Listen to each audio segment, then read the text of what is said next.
Alright, a little quick video about morality and ethics in both science and religious dogma. This is a very simple point, too. Science uses observations of things that are there, even when they're unseen. Air can be measured. The constituents of air can be measured. For example, if there is smoke in the air, the particulate matter of the smoke can be identified. What wood was burned, if there was an accelerant, etc. All of those specific facts can be ascertained by physically examining things that are there. Again, even if they're unseen, like air. It doesn't have to have smoke in it to be able to determine what the constituents are, what the molecular composition of the unseeable air is. Science can tell you that. Religion, which is various religious dogmas created by men throughout the world over time. They are not historical fact. They are not science. They are not knowledge. They are not history. There is nothing in them that cannot be replaced with other fiction. They are perfect works of fairy tales, mostly abominable ones, but nonetheless fairy tales. They are distinctly man-made. Read them. This is one of our favorites.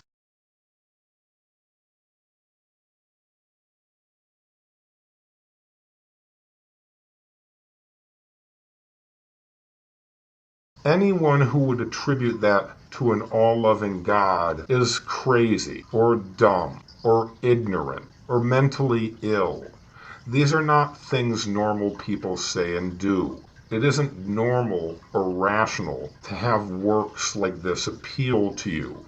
If they do, you have some issues, some serious ones. So, to the original point, religion, which is all lies, fiction, frauds, sold to people deliberately, sold to the masses of poor, uneducated, ignorant people, sold to them, brainwashed into them by people who were in authority, using it as a tool of authority. It possesses no morality and no ethical standard whatsoever. It is an icon of low morality. Read it.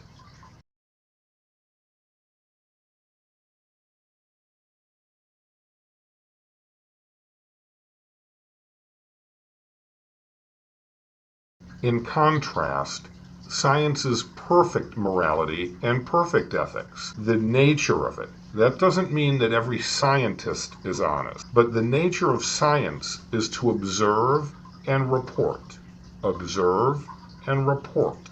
It offers conclusions based on reality, not based on things that some writer wrote down and then someone translated 100 years later, and 100 years later, and 100 years later, and 100 years later, and 100 years later, and on and on. It's the game of telephone with fiction. Religion has no morality and no integrity. It has no ethics at all. Nothing is instilled in it except for the fraud it is. It is all lies, and it is used now as propaganda to steer, as it was before, to steer stupid people into doing what the government wants.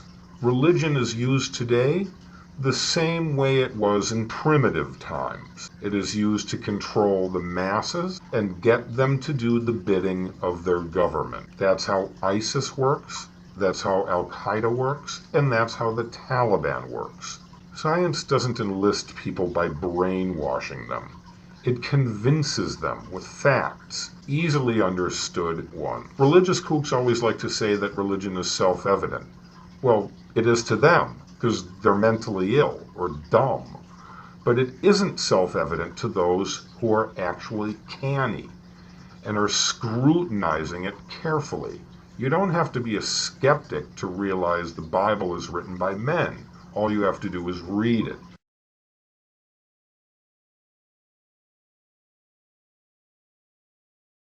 From there, you can just go on further and dissect all religious dogma and throw it all in the garbage, because that's where it belongs.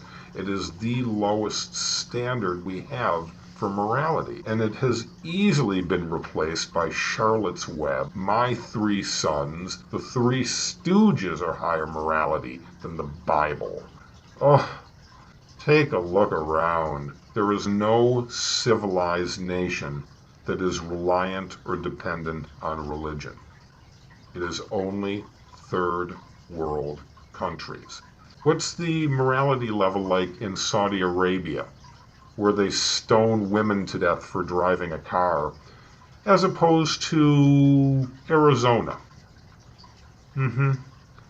Fine morality comes with religion, right? Read the Bible. See for yourself. Science, as always, wins. Religion has no use. Throw the book in the fire. Wipe your butt with it. That's what you want to do with a religious text. That's what its value is. Reading it? Well, if you want to use it like syrup of ipecac, yeah, go ahead. Ugh.